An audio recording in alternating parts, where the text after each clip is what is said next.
Success दीवानगी मांगती है। अगर आपको सक्सेसफुल होना है तो आपके अंदर कुछ दीवानापन होना चाहिए। जब आप लाइफ में पिटते हो तो आपको बहुत सारे लेसन्स मिल जाते हैं। तुमने कभी सुना भी है खुद को कि तुम कैसे इंग्लिश बोलते हो? बोलना ही कम कर दिया। मेरे दिमाग में आज भी वो तस्वीर उभर जाती है जब उसने मुझसे कहा था कि मैं कभी इंग्लिश नहीं बोल सकता हूं।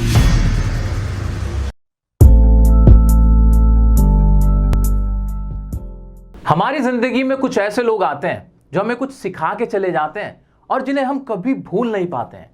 यह कहानी है एक ऐसे ही लड़के की जिसने मुझे हैरान कर दिया था और जिसे मैं आज तक नहीं भूल सका हूं। दरअसल कुछ साल पहले की बात है जब मैं एक स्पोकन बैच ले रहा था। उसमें एक लड़का था। वो लड़का कभी पढ़ता नहीं था, क्लास में कभी अटेंटिव नहीं था, कोई सवाल पूछा जवाब नहीं देता था, हर वक्त क्लास को डिस्टर्ब अलग से करता रहता था। हमेशा उसके मन में खुराफातें चलती रहती थी। एक दिन परेशान होकर मैंने उससे जाके पूछ लिया कि भाई तुम पढ़ते क्यों नहीं हो, और अगर पढ़ते नहीं हो तो क्लास में सबको डिस्टर्ब क्यों करते हो? उसने मुझे जवाब दिया कि सर मैं कुछ टाइम पहले ही गांव से दिल्ली आया हूं और मेरे गांव में कोई इंग्लिश का ही नहीं जानता है। ये बात मैं जानता हूं कि मैं कभी इंग्लिश नहीं बोल सकता हूं। ये तो 2 महीने की छुट्टियां हैं, मम्मी के कहने पर मैंने आपकी क्लास ज्वाइन कर ली है। तब मैंने उससे कहा था कि बेटा पिट पिट के सीख जाओगे, और ये वो पिटाई नहीं है जिसका असर शरीर पर होता है, ये जिंदगी की पिटाई है। जब रिजेक्शन झेलोगे, जब बेइज्जती होगी, जब सबके सामने आपको जलील किया जाएगा, जब आपके साथ वाले लोग आपसे आगे निकल जाएंगे ना, तब इस पिटाई के बाद आप सीख जाओगे। खैर बात वहीं खत्म हुई। साल बीते, वक्त बीता और अचानक एक दिन मुझे व्हाट्सएप पे मैसेज आया। मैसेज में लिखा था हाय सर। मैंने जवाब दिया, बात हुई तो पता चला कि ये तो वही लड़का है। उसने मुझसे मिलने की इच्छा जताई। मैंने कहा ठीक है, रात को मैं फ्री होता हूं, काम के बाद तो मेरे घर पे आ जाना। तो मेरे घर पे आया। जब मैंने उसको देखा तो उसकी पर्सनैलिटी काफी चेंज नजर आ रही थी। मैंने उससे पूछा कि अब तुम क्या करते हो? उसने जवाब दिया कि सर मैं जॉब करता हूं। खैर बात होती रही। बात करते वक्त मैंने उसके अंदर एक चेंज देखा। वो कुछ इंग्लिश वर्ड्स इस्तेमाल कर रहा था। मैं हैरान था, लेकिन बात करते करते वो कुछ सेंटेंसेस भी इंग्लिश में बोलने लगा, और वो भी बहुत बढ़िया प्रोनाउंसिएशन के साथ। वो लड़का जो ठीक से इंग्लिश को नहीं प्रोनाउंस कर पाता था, इंग्लिश को इंग्लिश बोला करता था, आज वो इतना सही प्रोनाउंसिएशन के साथ कैसे बोल पा रहा है? मैं हैरान था और मुझसे रहा नहीं गया, और मैंने उससे पूछ ही लिया कि अच्छा ये तो बताओ तुमने इतनी अच्छी इंग्लिश कैसे सीखी? तब उसने मुझे जवाब दिया, सर यही बताने आज मैं आपके पास आया हूं। उसने मुझसे कहा कि सर आप कहते थे ना कि पिट पिट के सीख जाओगे, बस लाइफ में बहुत पिटाऊं मैं, और उस पिटाई ने मुझे सिखा दिया है। वो शरारती सा लड़का जो क्लास में पीछे बैठ के कमेंट करता रहता था, कभी पढ़ता नहीं था, उससे कहूं कि स्पोकन की प्रैक्टिस करो, वहां उससे एक लफ्ज नहीं निकलता था, वो लड़का आज ऐसी बातें कर रहा है। मैं हैरान था, लेकिन जब उसकी मैंने कहानी सुनी तो मैं समझ गया कि वाकई उसके अंदर इतना चेंज कैसे आया। दरअसल 12th क्लास के बाद उसके फादर एक्सपायर हो गए थे, और जब फादर एक्सपायर हो जाते हैं ना तो घर के अंदर मुसीबतों का पहाड़ टूट पड़ता है। घर में फाइनेंशियल प्रॉब्लम्स आई जिसकी वजह से उसको जॉब करनी पड़ी। अब 12th क्लास पास आउट को क्या ही जॉब मिलेगी? उसने हर छोटी मोटी जॉब करी, डिलीवरी बॉय का काम किया, और फाइनली वो एक कॉल सेंटर में लग गया, जो कि एक हिंदी का कॉल सेंटर था। अब वो अपने आसपास देख रहा था कि उसके साथ वाले लोग पढ़ाई कर रहे थे, अच्छे अच्छे कॉलेज में जा रहे थे, अच्छी लेविशिंग लाइफ जी रहे थे, लेकिन वो क्या कर रहा था? वो एक छोटी मोटी जॉब कर रहा था। ये भी उसके लिए एक सबक था। अब जीवन की कड़वी सच्चाई ये होती है कि जितनी छोटी लेवल की जॉब होती है ना, उतनी ज्यादा आपको मेहनत करनी पड़ती है, उतना ज्यादा आपको दबाया जाता है, आप पे प्रेशर डाला जाता है। हिंदी के कॉल सेंटर में उसके साथ यही होने लगा। उसके ऊपर वर्क प्रेशर डाला जाने लगा, उसे टारगेट्स दिए जाने लगे कि भाई आपको ये टारगेट्स अचीव करने हैं तभी आपको सैलरी मिलेगी। इस तरह की बातें उसके साथ होने लगी, जिससे तंग आकर वो स्ट्रेस में जाने लगा, डिप्रेशन में जाने लगा। वो बहुत ज्यादा एंजाइटी फील कर रहा था, वो क्विट करना चाहता था, वो कुछ ऐसी चीजों में पढ़ने लगा था जिसमें उसे नहीं पढ़ना चाहिए था। तब उसके किसी कॉलीग ने उससे कहा कि तू इतना परेशान क्यों रहता है? अगर तुझे ये कंपनी सही नहीं लगती तो तू किसी इंग्लिश कॉल सेंटर में ट्राई करना। यहां से उसे लगा कि एक रास्ता है, एक रोशनी है जहां वो जा सकता है।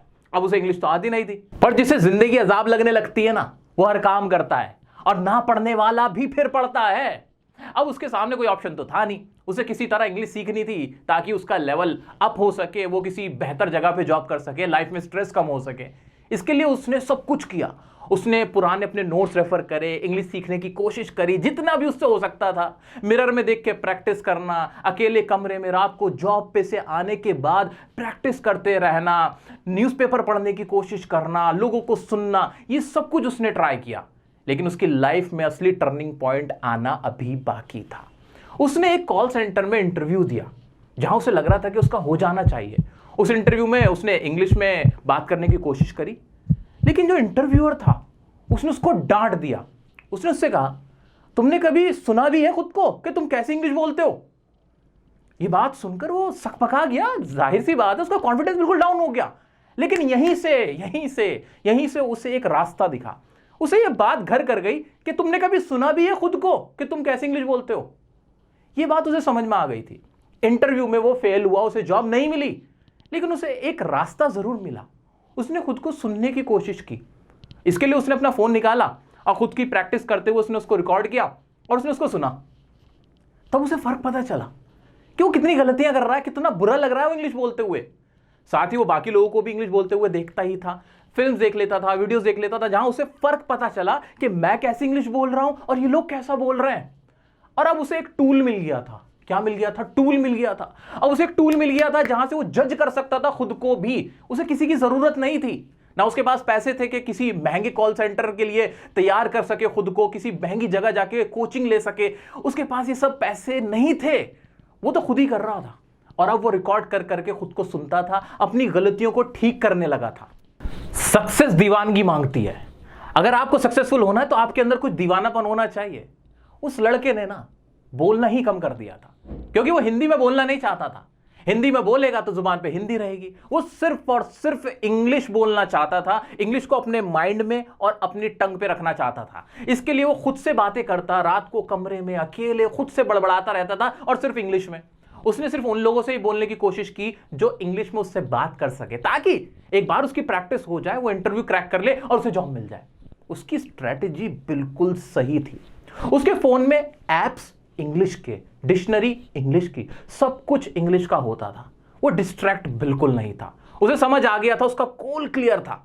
और वो जो स्ट्रेटेजीज निकाल रहा था, जो वो स्ट्रेटेजीज फॉलो कर रहा था, वो उसकी खुद की थी, और जो कि उसको लाइफ में पिट पिट के हासिल हुई थी। अब हुआ ये कि अब वो न्यूज़पेपर भी पढ़ने लगा, ताकि वो कैसे कम्युनिकेट कर सके वो सीख सके। वो छिचोरा सा लड़का, वो बिल्कुल नटखट सा बालक जो कभी पढ़ता नहीं था, वो आज स्टूडियस बन चुका था। वो पढ़ रहा था, न्यूज़पेपर पढ़ रहा था, और उसका फल भी उसे मिला। वो इंटरव्यू में गया और इस बार उसका कॉन्फिडेंस एक अलग लेवल का था। उसने इंटरव्यू दिया और सक्सेसफुली क्रैक किया। उसको जॉब मिली, और जॉब भी इतनी अच्छी मिली कि उसकी लाइफ में स्ट्रेस क्या होता है वो भूल चुका था। बहुत बढ़िया एक स्मूथ जॉब करने लगा, अच्छा पे उसको मिलने लगा। लेकिन मजे की बात पता है क्या है? उसने अब भी इंग्लिश सीखना छोड़ा नहीं था। वो खुद को अपडेट कर रहा था, वो और पढ़ रहा था। साथ ही उसको प्रेरणा मिली। उसे प्रेरणा मिली कि भाई मैं अभी 12th पास आउट ही क्यों कहलाऊं, ऐसा क्यों नहीं हो सकता कि मैं हायर स्टडीज परस्यू करूं। उसने हायर स्टडी परस्यू करने का फैसला किया, अपनी पढ़ाई को और आगे बढ़ाने की कोशिश की, ताकि उसका और प्रमोशन हो सके, ताकि वो और ऊंची जगह पे जॉब कर सके। और आज वो मेरे पास यही बताने आया था कि सर मुझे प्रमोशन मिला है, अब मैं हमेशा के लिए यूएस शिफ्ट हो रहा हूं। दोस्तों एक मजे की बात बताऊं, वो ना उस टाइम पे भी ना हंसी मजाक में कभी कभी अमेरिकन एक्सेंट मारता था, तब वो उसके लिए हंसी मजाक था। पर धीरे धीरे ना उसने उसी अमेरिकन एक्सेंट को फॉलो करना शुरू किया। उसने अपनी कमांड हासिल करी, और जिस कंपनी में मैं जॉब करता था वो यूएस बेस्ड कंपनी थी, जहां पे अमेरिकन एक्सेंट की वैल्यू थी। अब उसे अमेरिकन एक्सेंट अच्छे से आता था, और ये एक वजह बनी, एक बड़ी वजह बनी कि उसे यूएस भेजा गया जॉब के लिए। दोस्तों इस कहानी ने वाकई मुझे हिला के रख दिया था। मैं उसके लिए बहुत खुश था, और मैंने उससे बहुत सारी चीजें सीखी भी। आज मैं कुल मिला के ये कह सकता हूं कि जब लाइफ आपको पीटती है ना, जब आप लाइफ में पिटते हो, तो आपको बहुत सारे लेसन्स मिल जाते हैं, आप सब कुछ सीख जाते हो। और अगर सीखने के बाद भी आप फॉलो नहीं करते, फिर आपको कभी कोई कामयाब नहीं कर सकता। उसकी इस स्टोरी से मैंने कुछ 2-3 बातें सीखी हैं जो मैं आपको भी सिखाना चाहता हूं, वो जरूर सुनिए। मेरे दिमाग में आज भी वो तस्वीर उभर जाती है जब उसने मुझसे कहा था कि सर मैं कभी इंग्लिश नहीं बोल सकता हूं, मेरे गांव में कोई इंग्लिश का ही नहीं जानता है। लेकिन ई ना जानने से प्रॉपर इंग्लिश बोलने तक का ये सफर उसका वाकई में बड़ा मजेदार रहा। इसमें सबसे इंपॉर्टेंट बात पता क्या थी? उसने गिव अप नहीं किया। वो जो उसका नेवर गिव अप एटीट्यूड था ना, वो बड़ा जबरदस्त था। अगर वो गिव अप कर देता, उसके पास भी ऑप्शन थे, वो इधर उधर भटकता रहता, लाइफ में बहुत बुरी बुरी चीजें करने के लिए वो कर लेता। तो दोस्तों ये मैं आपसे भी चाहता हूं, भाई गिव अप मत करो। लाइफ वाकई में बहुत हार्ड है, लेकिन जितनी आपके ऊपर लाइफ हार्ड पड़ती है ना, उतना आपका अंदर का पोटेंशियल निकल के आता है और आप बेहतर बनते हो। दूसरी चीज, उसने जितने भी उसके पास रिसोर्सेज थे, ठीक है, उसके बाद बहुत सारे पैसे नहीं थे, लेकिन उसने पता क्या किया, पुराने नोट्स रेफर कर लिए, इधर उधर से वीडियोस देख लिया, अकेले कमरे में बोलना शुरू कर दिया, आईने को अपना रिसोर्स बना लिया, बिना पैसा खर्च किए हुए उसने उन सारी चीजों का इस्तेमाल किया। और अब तो टेक्नोलॉजी और ज्यादा एडवांस है, आपके पास मोबाइल फोन है, तो आप जितनी भी एप्स, बड़ी अमेजिंग एप्स हैं जो कि फ्री में आपके लिए अवेलेबल है, अगर आप उनका इस्तेमाल करते हो ना, उनको वाकई में यूटिलाइज कर लेते हो, तो आपका लेवल इंग्लिश का वाकई में बहुत अच्छा हो सकता है। तो आप भी बेटर यूटिलाइजेशन ऑफ रिसोर्सेज करें, जो भी रिसोर्सेज अवेलेबल हैं उनको यूटिलाइज करें। तीसरा, उसने खुद को सुना, ये सबसे इंपॉर्टेंट है। आप में से कितने ऐसे लोग हैं जिसने खुद को इंग्लिश बोलते हुए सुना है? शायद 100 में 1। हम खुद को नहीं सुनते हैं और हमें पता ही नहीं चलता हम कैसे लग रहे होते हैं। जब तक खुद को नहीं सुनोगे और खुद की गलतियों को नहीं देखोगे, तब तक सुधारोगे कैसे? उसने बड़ी कमाल की चीज की थी कि उसने ना दूसरों से ज्यादा खुद को सुना कि यार मैं कहां गलती कर रहा हूं, मैं कैसा लग रहा हूं इंग्लिश बोलते हुए। तो आप भी वो वाली स्ट्रैटेजी रिकॉर्डिंग वाली थी ना, आप भी करो, फोन है हाथ में, खुद को रिकॉर्ड करो, शर्माओ मत, शर्मा क्या रहे हो, आज खुद की बेइज्जती कर लो ताकि कल को 4 लोगों के आगे आपकी बेइज्जती ना हो। ठीक है, एक और पॉइंट, वो चाहता, जब उसका इंटरव्यू क्रैक हो गया था, वो जॉब करता रहता और मजे में रहता, लेकिन उसने पता क्या किया, उसने अपने अमेरिकन एक्सेंट पे काम किया, उसने छोड़ा नहीं पढ़ना, उसे अब लत लग गई थी, वो अब करना चाहता था। उसे समझ में आ गया था कि भाई रूल क्या है, सीधा सा रूल है कि थोड़ी सी मेहनत करो फल ले लो, थोड़ी सी मेहनत करो फल ले लो, थोड़ी सी मेहनत करो फल ले लो। उसे वो पेड़ मिल गया था, उस पेड़ को पहचान गया था जहां पे फल लग रहे हैं, और उस फल को पाने का एक ही तरीका था, थोड़ी थोड़ी मेहनत करते जाओ। बस आप भी यही करो। इंग्लिश इतने लेवल की आ गई ना, रुक क्यों रहे हो, और करो, और प्रैक्टिस करो, और कमांड हासिल करो। ये मत सोचो 3 महीने का कोर्स है, 2 महीने का कोर्स है, खत्म ना भाई, कोई कोर्स वोर्स नहीं है, जितना बेटर बन सकते हो उतना बेटर बन जाओ। ठीक है, एक और अच्छी बात उसने करी, उसने हायर स्टडीज परस्यू करी। दोस्तों आप भी ये जरूर करना, जब आप पढ़ाई करते हो ना, बढ़ते चले जाते हो, डिग्रियां इकट्ठी कर दो भाई, गड्डियां लगा दो डिग्रीज की, कोई दिक्कत नहीं है, क्या हो गया, पढ़ते रहो, पढ़ने की कोई उम्र थोड़ी होती है। जहां से जितना पढ़ सकते हो, जिस चीज में इंटरेस्ट है पढ़ो दबा के, पढ़ाई से कभी भी कॉम्प्रोमाइज मत करो, पढ़ते जाओ पढ़ते जाओ, गिरो उठो पढ़ो, गिरो उठो पढ़ो, ये अपना लाइफ में एटीट्यूड बनाओ। और एक सबसे इंपॉर्टेंट चीज, दूसरों को ध्यान से सुनना। कहीं ना कहीं उसको मेरी बात याद थी कि पिट पिट के सीखोगे, और उसने उससे सबक लिया। हो सकता है शायद उसके माइंड में क्लिक की हो कि ऐसा सर ने बोला था, तो अभी मैं पिट रहा हूं, सीखूंगा भी मैं। तो दोस्तों आप भी पिट पिट के सीखो। कोई आपको एडवाइस दे रहा है ना, वाकई में आपको कोई टीचर है, ट्यूटर है, कोई भी है, उससे सीखने की कोशिश करो। अगर आप उससे कुछ सीख पाओगे ना, तो लाइफ में जरूर आपके काम आएगा। चाहे वो आपके पेरेंट्स हो, आपके टीचर्स हो, या आपके वेल विशर्स हो, हर कोई आपका भला चाहता है, उनको कान दे के सुनो जरूर। उसके इंटरव्यूअर ने उससे बोला था कि भाई तूने कभी खुद को सुना है? देखा जाए तो उसने उसको क्रिटिसाइज किया था, उसको डांटा था, हो सकता था वो नेगेटिव लेके कुछ ना करता, लेकिन उसने उसकी बात को सुना, पॉजिटिवली लिया, उसके मारे गए पत्थर को यूज करते हुए अपना घर बना लिया। तो दोस्तों एक छोटी सी कहानी थी, उम्मीद करता हूं कि आपकी लाइफ में भी आपको ये इससे बहुत प्रेरणा मिलेगी। इस कहानी ने आपके भी दिल को छुआ होगा। उन लोगों तक शेयर करें ये स्टोरी, जो लोग डिस्गाइज्ड हैं, जो लोग लाइफ में सोच रहे हैं कि वो कुछ कर नहीं सकते। अगर उस लड़के ने किया था, आप भी कर सकते हो। You are the next.